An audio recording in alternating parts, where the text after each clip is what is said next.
અને ખોટી માહિતી પણ લે છે. ડોક્ટર સરળ રસ્તો પસંદ કરે છે. શરૂઆત બહુ જ અઘરી રહી. જંક ફૂડ બહુ જ વધારે પ્રમાણમાં ખવાય છે, પણ પીસીઓડી મટતું નથી. ગાયનેકોલોજિસ્ટનો સંપર્ક કરવો જોઈએ. હજુ પણ લોકો માત્ર મહિલાઓને જવાબદાર માને છે.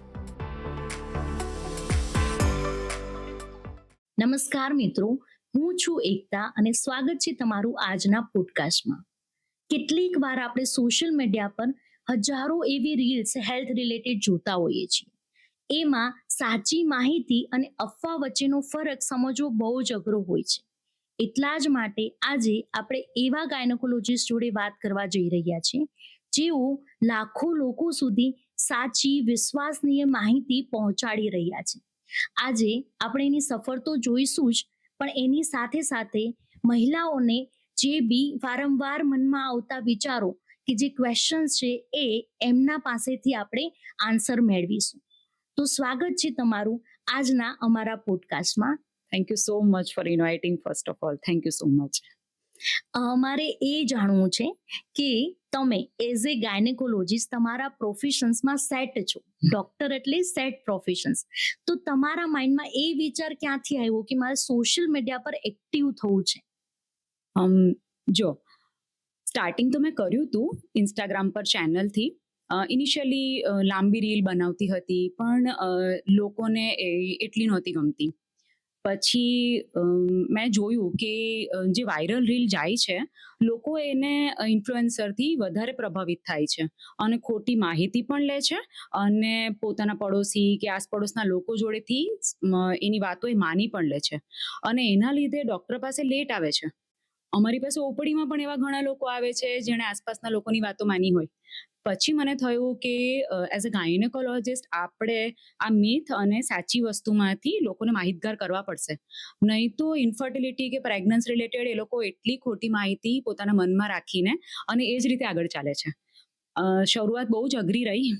શરૂઆતમાં મારી પ્રેક્ટિસ પછી રાત્રે અમે શૂટ કરતા, બહુ રાત્રે અમે એડિટ પણ કરતા. હું ઇનિશિયલી 3 થી 4 કલાક સૂતી હતી, પણ એ સ્ટાર્ટ કર્યું અને આજે તો મિલિયન્સ સુધી અમે પહોંચ્યા છીએ અને હું બહુ જ ખુશ છું કે લોકો હવે એ સાચી માહિતીને જાણે છે. ઇન્ફ્લુએન્સરથી છોડીને એ લોકો ડૉક્ટરની વાતો સાંભળી રહ્યા છે.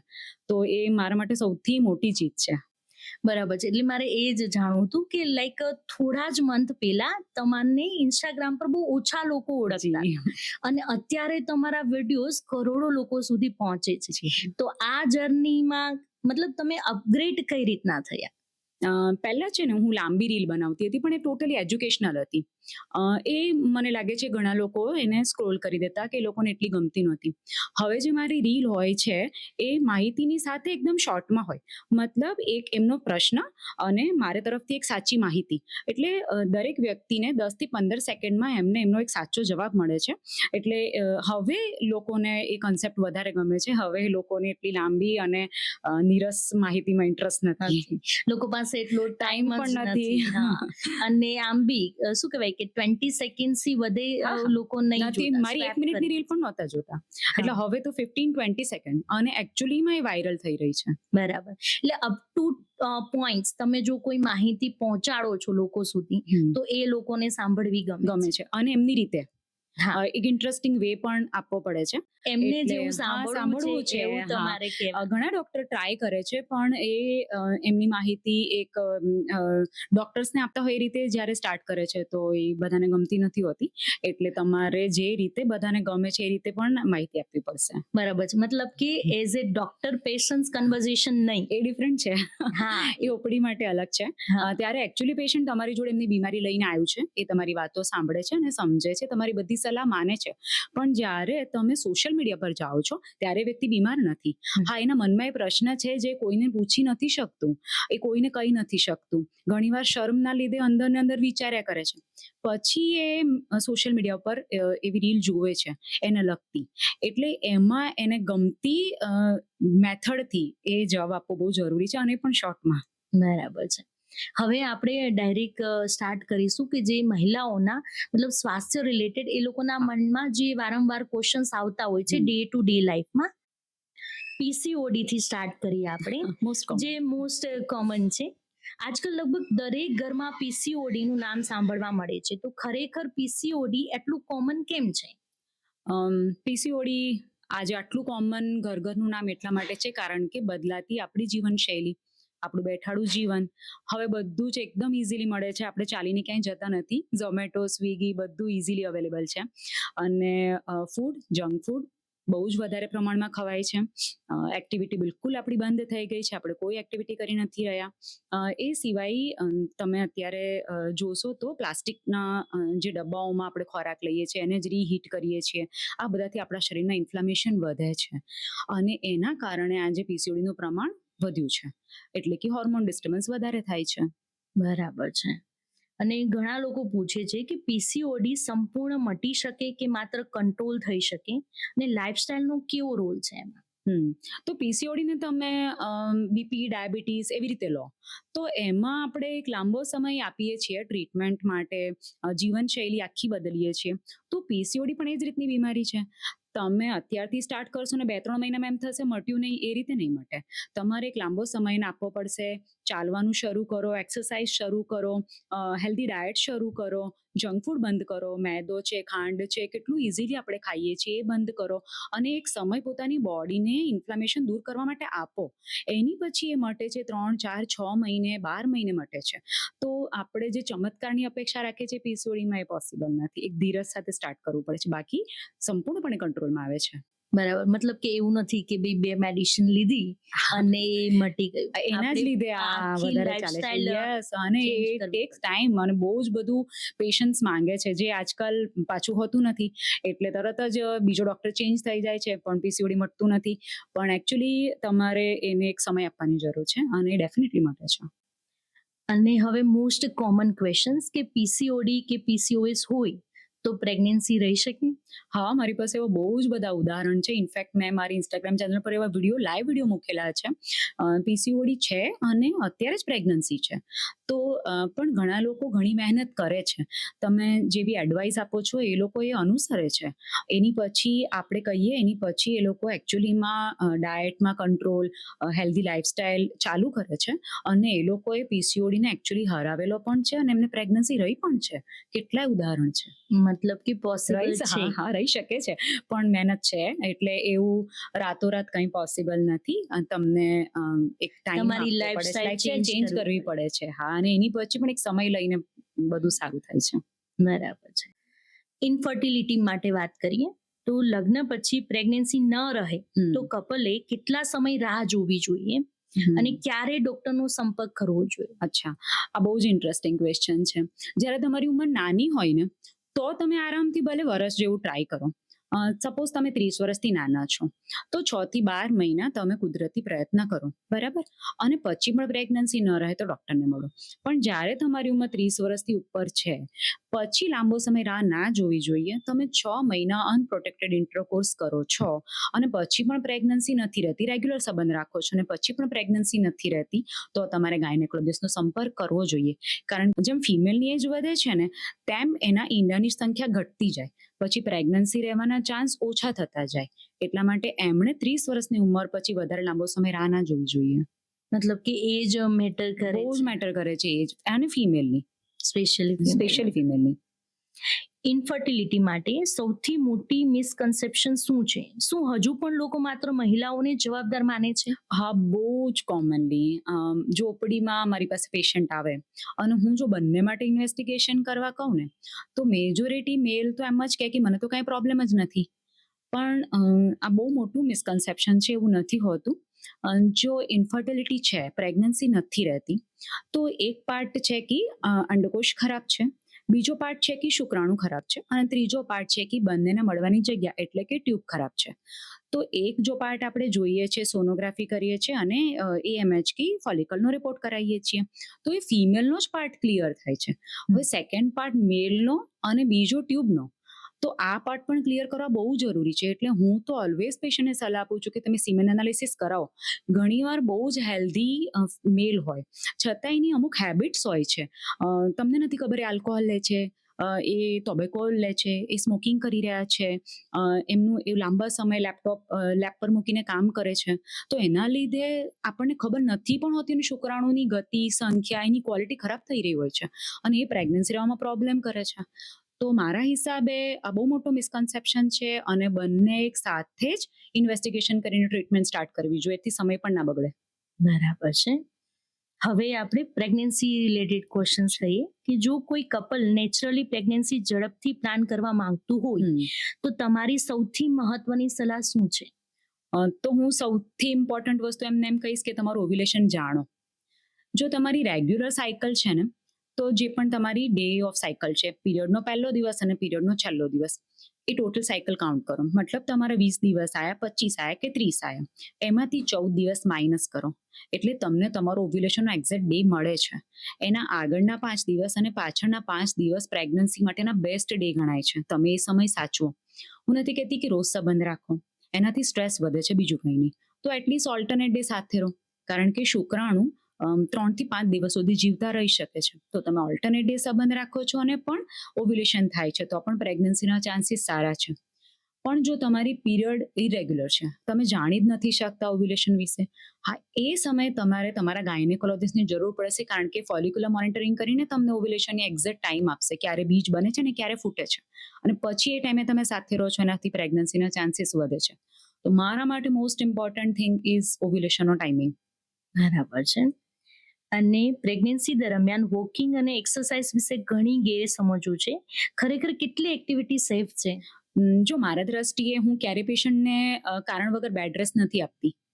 તો જો તમને તમારા ડૉક્ટરે કીધું નથી, સપોઝ કે તમને આગળ ઘણા બધા મિસ અબોર્શન છે, તમારા પ્રીટર્મ લેબર આગળ થયેલા છે, મતલબ અધૂરા માસે ડિલિવરી થયેલી છે, તમારે મેલીનો ભાગ નીચે છે, તો ડૉક્ટર તમને સ્પેસિફિક સલાહ આપે બેડ રેસ્ટની. એ સિવાયના કેસમાં તમે હરતા ફરતા રહો. હું એવી સલાહ આપીશ કે તમે ડેઈલી વોક કરો, જમીને એટલીસ્ટ 10 થી 15 મિનિટ વોક કરો. સાંજે તમારા હસબન્ડ સાથે ટાઈમ સ્પેન્ડ કરો, ગાર્ડનમાં જાઓ, વોક કરો, એ બેસ્ટ છે. એક્સરસાઇઝ હું એમ કહીશ કે લાઇટ રાખો, કારણ કે જ્યારે તમે હેવી એક્સરસાઇઝ કરો છો, ઘણા બધાને નોલેજ નથી હોતું. તમે એક્સરસાઇઝ કરવા માંગો છો તો એના પ્રોપર ટ્રેનર જોડે કરો, જે તમારા પ્રેગ્નન્સીના મંથ પ્રમાણે તમને એક્સરસાઇઝ અને અથવા ડમ્બેલ સાથે બી બતાવી શકે છે. પણ હેવી એક્સરસાઇઝ હું અવોઇડ કરવા કહીશ. બેટર છે just walk and yoga, pranayama best, પણ એક્ટિવ રહો. બરાબર છે.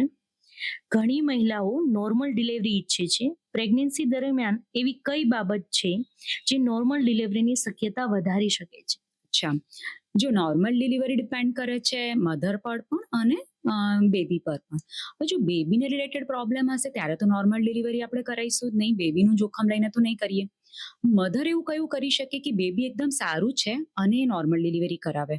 તો જે મેં તમને પહેલા કીધું ને, થ્રુ આઉટ પ્રેગ્નન્સી તમે એક્ટિવ રહો, સિવાય કે તમારી કન્ડિશન એવી છે અને ડૉક્ટરે તમને ના પાડી છે, બાકી તમે એક્ટિવ રહો, તમે હેલ્ધી ફૂડ લો, proper fibre rich, vitamin rich અને પ્રોટીન રીચ એવું ડાયટ લો, જેનાથી તમારામાં એટલી એનર્જી રહે ડિલિવરી માટેની.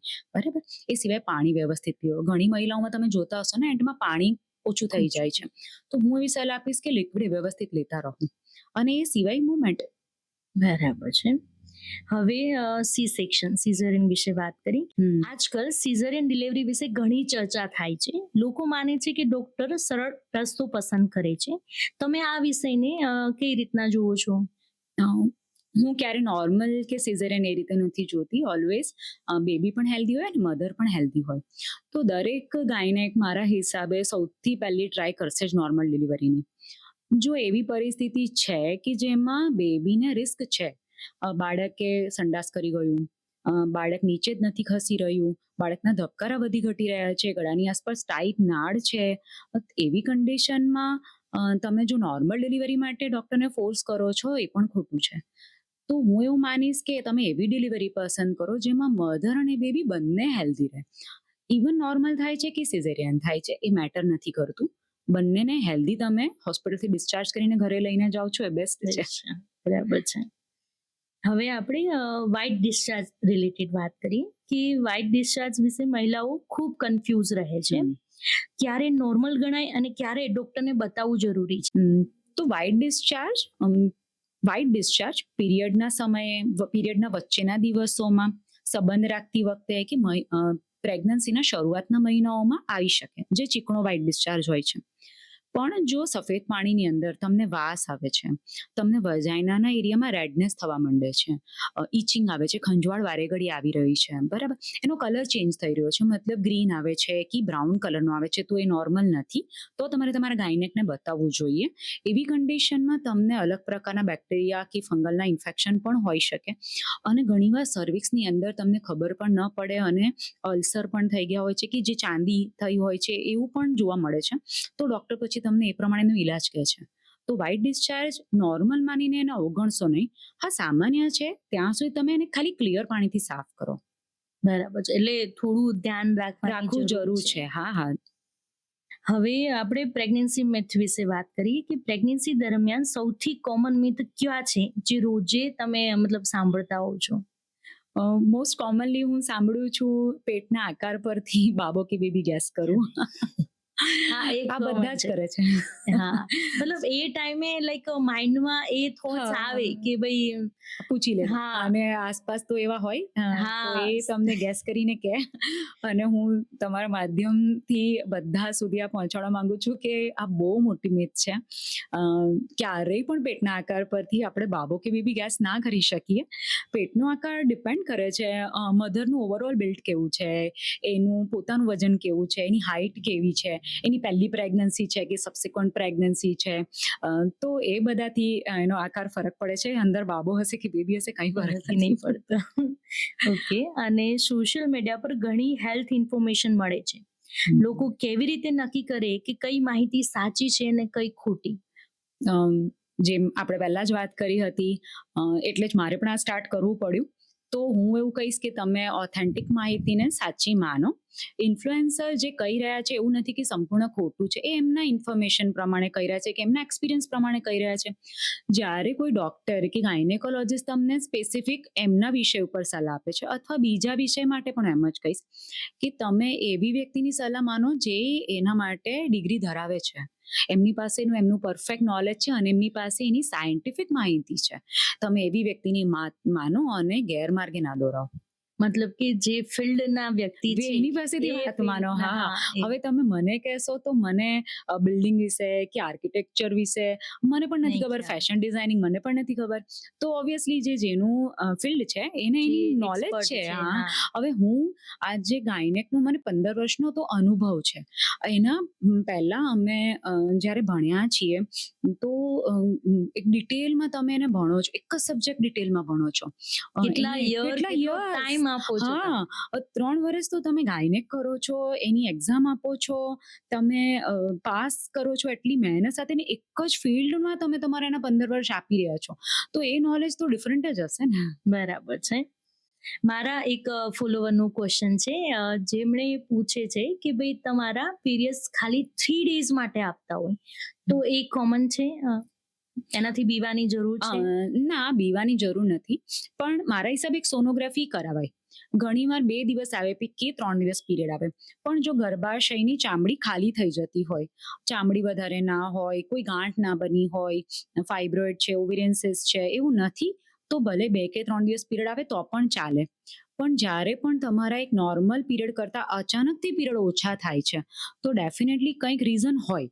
તો એ તમે ચોક્કસ બતાવો કે યુટ્રસ ક્લિયર છે કે નહીં, બીજી કંઈ એબ્નોર્માલિટી તો નથી ક્રિએટ થઈ, અથવા સડનલી તમારા હોર્મોન ફેરફાર થયા છે, સડનલી તમારું વેઇટ ગેઇન થયું છે, વેઇટ લોસ થયું છે, તમને કાંઈ સ્ટ્રેસ આવ્યો છે, સમજ પડી, તો એ રૂલ આઉટ તો કરવાની જરૂર છે. એટલે સડન વધારે સમય થાય છે પછી બતાવો. એકાદ મહિના માટે તમને લાગે છે કે જસ્ટ થોડા ઓછા થયા છે તો ચાલે. બરાબર છે. મતલબ કે તમે તમારા બોડીમાં જે બી ચેન્જીસ થાય છે એ ઓબ્ઝર્વ કરો. કરો. હા, અને એની તરત જ અસર તમારા મેન્સ્ટ્રુઅલ સાયકલ પર પડે છે. એટલે જે મેં કીધા કોમન પ્રોબ્લેમ પહેલા રૂલ આઉટ કરી શકાય. બરાબર છે. હવે આપણે પર્સનલ સાઇડ પર જોઈએ કે ડોક્ટર તરીકે તમારી સૌથી ઇમોશનલ પેશન્ટ સોડ કઈ રહી છે? જ્યારે પણ ઇન્ફર્ટિલિટીના પેશન્ટને એમનું લાઈવ બચ્ચું આપીએ છીએ ને, એ સૌથી ઇમોશનલ પોઈન્ટ હોય છે મારા માટે. મતલબ તમને એક સક્સેસ જેવું હા, અચીવમેન્ટ હા, લાગે? એ સૌથી ઇમોશનલ હોય છે. એ પેરેન્ટ માટે પણ અને એઝ અ ડોક્ટર પણ એ બહુ મોટી સક્સેસ છે અમારી. બરાબર છે. પ્રેગ્નન્સી દરમિયાન હસબન્ડનો રોલ કેટલું મહત્વનું છે? તમે હસબન્ડને શું સલાહ આપશો? હસબન્ડનો રોલ મારી દ્રષ્ટિએ તો સૌથી મહત્વનો છે. હું તો મારી ઉપડીમાં દરેક પેશન્ટને જ્યારે સમજાવું ને, તો એના હસબન્ડને શાંતિથી બેસીને અલગથી સમજાવું કે તમારી વાઈફ તમારું બાળક કેરી કરે છે, તો તમારે પણ એનું ખૂબ ધ્યાન રાખવાની જરૂર છે. તો એના મૂડ સ્વિંગને સમજો. ઘણીવાર કારણ વગરે રડે છે, કારણ વગર દુઃખી પણ થાય છે, કારણ વગર ગુસ્સે પણ થાય છે. તો તમારે સમજવાની જરૂર છે. એના ડ્રામા નહીં માનો અને એકચ્યુઅલી એના ઇમોશનને સમજો. કંઈ પણ પ્રોબ્લેમ થાય છે તો એની સાથે રહો. દરેક ગાયનેક વિઝિટમાં તમે અચૂક જાઓ અને તમારા બાળકને તમે જાતે જુઓ. અને મોસ્ટ ઇમ્પોર્ટન્ટ મને એમ લાગે કે તમારા બાળક જોડે વાત કરો. બાળક છે ને તમારો અવાજ સાંભળી શકે છે, અને જ્યારે બહાર આવે છે ને, તો એ એકચ્યુઅલીમાં મધર અને ફાધરની હૂંફ સમજી શકે છે. તો તમે સમય સાથે વિતાવો, ફોનમાં નહીં, અને થોડોક સમય એવો સાથે વિતાવો કે જેમાં તમે એકબીજા જોડે વાતો કરો. થોડું ગાર્ડનમાં ફરવા જાઓ. એની નાની નાની ક્રેવિંગને સમજો. ફૂડ ક્રેવિંગ છે, લેટ નાઇટ ક્રેવિંગ્સ છે, અને એ પણ સમજો. અને હું માનું છું કે તમે એને નાની નાની સરપ્રાઈઝ પણ આપો. તો જેટલી વાઈફ ખુશ રહેશે ને, એટલો બાળકનો વિકાસ પણ સારો રહેશે અને બાળક પણ હેલ્ધી અને તંદુરસ્ત આવશે. બરાબર છે. મતલબ ઇમોશનલી કનેક્ટ કનેક્ટ થવું જોઈએ. હા, જે ઘણા બધા આજના સમયમાં મિસ કરે છે ને, આપણે સાથે હોઈએ છીએ પણ ફોન પર હોઈએ છીએ. હા, એ કોમન છે તો એ મને લાગે છે ચેન્જ કરવાની જરૂર છે ટુ એવરી ફાધર. બરાબર છે. પીસીઓએસ અને પીસીઓડીમાં ખરેખર શું ફરક છે? જો પીસીઓડી છે ને, એમાં ઓવરીની અંદર નાના નાના ફોલિકલ્સ છે, એટલે એ પોલિસિસ્ટિક ઓવેરિયન ડિઝીઝ છે, જે ઓવરીની મેઇનલી પ્રોબ્લેમ છે, જેમાં પીરિયડ ઇરેગ્યુલારિટી મોસ્ટ કોમનલી થતી હોય છે. જ્યારે પીસીઓએસ છે ને, આખો સિન્ડ્રોમ છે. મેટાબોલિઝમ પણ અફેક્ટ થયેલું છે એની અંદર, એકની પણ થઈ રહી છે તમને, તમારો અવાજ બદલાઈ રહ્યો છે, તમારું સડનલી વેઇટ ગેઇન પણ થાય છે, અને એ કંટ્રોલ કરવું બી ડિફિકલ્ટ બની રહ્યું છે તમારા માટે. તો જે ઓવરઓલ આખા સિન્ડ્રોમ બને છે ત્યારે પીસીઓએસ છે, જે વધારે રિસ્કી છે. તો હું એમ કહીશ કે પીસીઓએસને તમારે વધારે ગંભીરતાથી લેવાની જરૂર છે અને ઓવરઓલ આખું ટ્રીટ કરવાની જરૂર છે એમાં. પીસીઓડીમાં પીરિયડ ઇરેગ્યુલારિટી મોસ્ટ કોમન છે. નિયમિત પીરિયડ્સ આવતા હોવા છતાંય પીસીઓએસ હોઈ શકે? હા, હોઈ શકે. તમે સોનોગ્રાફી કરાવો ત્યારે એમાં ઓવરીઝ જોતા હોય છે, એટલે ખ્યાલ આવે કે એમાં એકચ્યુઅલી ફોલિકલ્સ છે, સાઇડલી અરેન્જ, તો પીસીઓડી છે. અને ઇન્વેસ્ટિગેશનથી પછી ખબર પડે કે બીજા બધા મેટાબોલિઝમ ડિસ્ટર્બન્સ છે, તો પીસીઓએસ હોઈ શકે. મતલબ કે એવું કોઈ આપણા ડે ટુ ડે રૂટીનમાં એવું કોઈ લક્ષણ હોય છે કે જેના પરથી આપણને ખબર પડે કે મને કદાચ પીસીઓડી કે પીસીઓએસ હોઈ શકશે? તો મોસ્ટ કોમનલી પીરિયડ ઇરેગ્યુલારિટી હોય. એ સિવાય સડન વેઇટ ગેઇન થાય છે અને ડિફિકલ્ટ ટુ વેઇટ લોસ. અને એ સિવાય વોઇસ ચેન્જ થાય છે, તમારો હોર્સનેસ ઓફ વોઇસ છે, શરીરમાં વાળ વધારે પ્રમાણમાં, મતલબ દાઢી કે મૂછની જગ્યાએ વાળ આવે છે. તો એમાં મોસ્ટ કોમનલી આવા લક્ષણો પીસીઓડી પીસીઓએસના હોઈ શકે છે. હા, એ તમને એક્ઝેક્ટ તો ગાયનેકોલોજિસ્ટ જ કહી શકે, કારણ કે પહેલા સોનોગ્રાફી કરશે ને પછી બ્લડ ઇન્વેસ્ટિગેશન કરાવશે, એના દ્વારા ખબર પડે કે તમને શું છે. બરાબર છે. પણ આ ટાઈપનું કદાચ કોઈ દેખાય તો એકવાર આપણે ગાયનેકોલોજિસ્ટને વિઝિટ કરવી જોઈએ. ડ્યુરિંગ પ્રેગ્નન્સી કઈ મેડિસિન્સ હોય છે કે જે મેન્ડેટરી હોય છે? મતલબ કે આજકાલ ખાસું એવું આપણને લિસ્ટ આપે છે. ઓકે. તો મારા હિસાબે ફર્સ્ટ 3 મંથમાં અને પ્રેગ્નન્સી ઇવન પ્લાન કરતી વખતે બિફોર 3 મંથ તમારે ફોલિક એસિડ મેન્ડેટરી છે, એ ચાલુ કરી દેવી જોઈએ. અને પ્રેગ્નન્સી જો તમારી અનકોમ્પ્લિકેટેડ છે, બીજા કંઈ જ પ્રોબ્લેમ નથી, તો પણ આયર્ન, કેલ્શિયમ અને પ્રોટીન પાવડર આ મસ્ટ છે, આટલું તમારે લેવું જોઈએ. એ સિવાય જો તમારું બાળકની આસપાસનું પાણી ઓછું થાય છે, અથવા વજન ઓછું થઈ રહ્યું છે કોઈ એક સ્ટેજ ઉપર, અથવા ડૉક્ટરને પ્રીટર્મ લેબરના ડાઉટ લાગે છે, તો પછી એ રીતની દવા બાળકના વજન વધારવાની, પાણી વધારવાની, અથવા તો ઠંડકની દવા ચાલુ કરી શકે છે. બરાબર છે. એટલે સ્ટાર્ટિંગમાં ઇનિશિયલ સ્ટેજમાં ફોલિક એસિડ. હા. મીથ વર્સિસ ફેક્ટ વાળા ક્વેશ્ચન્સ લઈએ આપણે. ઠંડુ પાણી પીવાથી પીરિયડ્સ બંધ થઈ જાય? ના, બિલકુલ નહીં. પીરિયડ્સ દરમિયાન દહીં, લીંબુ કે અથાણું ખાવું નહીં? અરે ના, ખાઈ શકાય. દહીં તો ગુડ બેક્ટેરિયા છે. અને અથાણામાં એવું હોય છે કે એમાં સોડિયમ થોડું વધારે માત્રામાં હોય, આપણે મીઠું વધારે એમાં નાખીએ એટલે, તો એ બ્લોટિંગ કરી શકે. બાકી એ સિવાય એક યોગ્ય માત્રામાં તમે ખાઈ શકો છો. સિઝેરિયન પછી ફરી નોર્મલ ડિલિવરી થઈ શકે? અમુક કેસીસમાં જોવું પડે કે બાળકનું વજન કેટલું છે, આગળ સિઝેરિયન કયા કારણથી થયેલું, નીચેની જગ્યા કેટલી છે, આ વખતે બાળકના ગળાની આસપાસ નાળ છે કે બીજા કંઈ એસોસિએટેડ ફેક્ટર છે. તો એવા કેસીસની અંદર જો બધું બરાબર હોય તો એક ટ્રાય કરી શકાય. બરાબર છે. બ્રેસ્ટ ફીડિંગ દરમિયાન પ્રેગ્નન્સી થઈ શકતી નથી. આ બહુ જ કોમન મિથ છે, એવું ક્યારેય નથી હોતું. પેશન્ટને કેવું હોય છે કે હવે બ્રેસ્ટ ફીડિંગ કરાવીએ છીએ અને પીરિયડ નથી આવી રહ્યા, તો એ બહુ નિશ્ચિંત થઈ જાય છે કે પ્રેગ્નન્સી તો નહીં જ રહે. પણ એવા કેટલાય ઉદાહરણ છે કે પેશન્ટ બ્રેસ્ટ ફીડિંગ દરમિયાન આવે છે, પીરિયડ નથી આવતા અને સડનલી અમે જોઈએ છે 5-6 મહિનાની પ્રેગ્નન્સી પણ હોય છે. એટલે એના ભરોસે ન રહેવાય. ડિલિવરી પછી ઓવ્યુલેશન સ્ટાર્ટ થઈ જાય છે, પછી ભલે પીરિયડ ના પણ આવતા હોય તો પણ તમે પ્રેગ્નન્ટ થઈ શકો છો. સો મારા હિસાબે 1.5 મહિને તમારે કાં તો તમે કોપરટી પહેરાવી દો આફ્ટર ડિલિવરી, અથવા તો પછી કોન્ડોમ યુઝ કરો.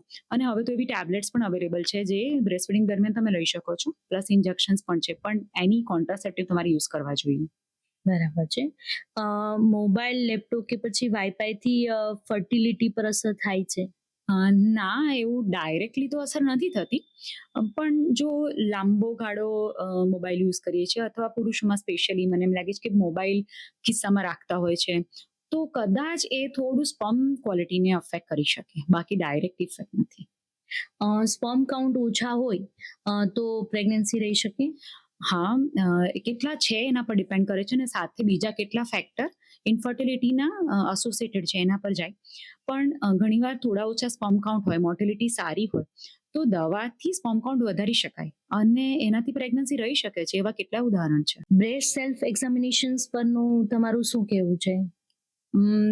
Breast self examination I think દરેક ફિમેલને આવડવું જ જોઈએ. તમે મારા હિસાબે રેગ્યુલર બ્રેસ્ટ ચેક કરતા રહો.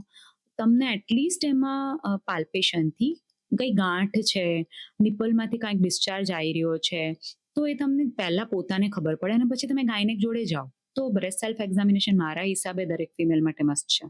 કેમ કે અત્યારે કેન્સર, બ્રેસ્ટ કેન્સર, તો તમને પહેલો લક્ષણ જાતે ખબર પડે, તમે ચેક કરો તો. તમે પાલ્પેટ કરશો ને જ્યારે પણ બ્રેસ્ટ ઉપર રાઉન્ડ મુવમેન્ટ કરતા રહેવાનું, તો એનાથી તમને ડેફિનેટલી કંઈ ગાંઠ જેવું છે ખબર પડે. પછી તમે ગાયનેકને બતાવો.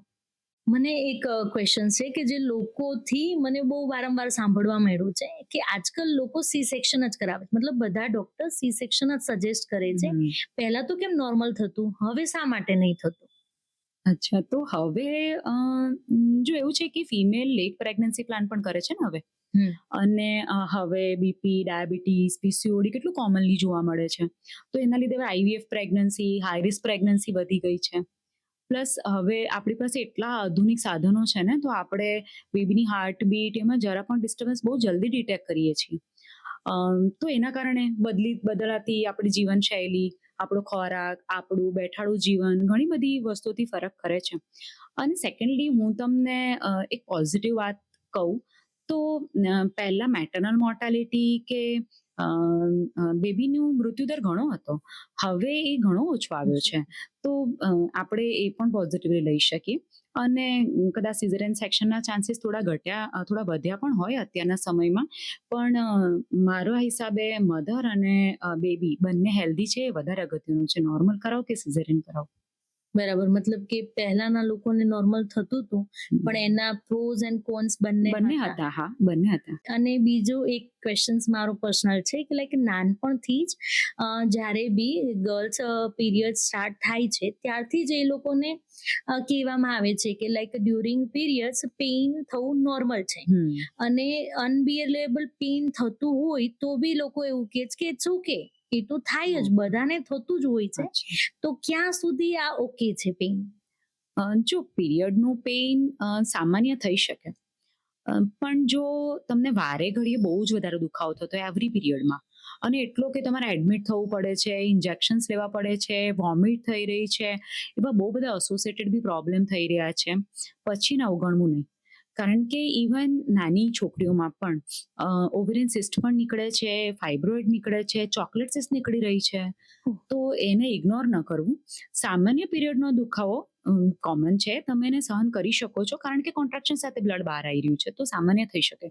પણ બહુ જ વધારે પડતો દુખાવો થઈ રહ્યો છે ને ઇગ્નોર ના કરો તો એ કોમન નથી. ના, એ કોમન કોમન નથી. નથી, બરાબર છે. કેમ કે લાઈક હા, ઘણા બહુ બચપનથી જ સહન આપણને કરતા એવું હોય છે. કહેવામાં આવે હા, છે, હા. એટલે આપણને એવું લાગે બહુ છે જ કે આ કોમન છે. બધા જ બહુ સહન કરે, પણ તમે જ્યારે ગાયનેક જોડે જાઓ છો ત્યારે એકચ્યુઅલીમાં પ્રોબ્લેમ વધી ગયેલી હોય છે.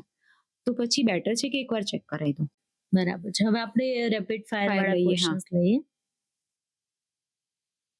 તમારા ફોલોઅર્સ માટે પણ આ નવું હશે કે હા. મતલબ એ તમને જાણશે જાણશે, એઝ એ હા. પર્સન, લાઈક હા. ડોક્ટર નહીં. ઇન્સ્ટાગ્રામ કે પછી operation theatre, operation theatre, reels બનાવી કે સર્જરી કરવી, સર્જરી, મોર્નિંગ પર્સન કે night owl, morning, favourite food, pizza. One doctor કે છે favourite food pizza. One word that describe you, I am very honest and hard working person.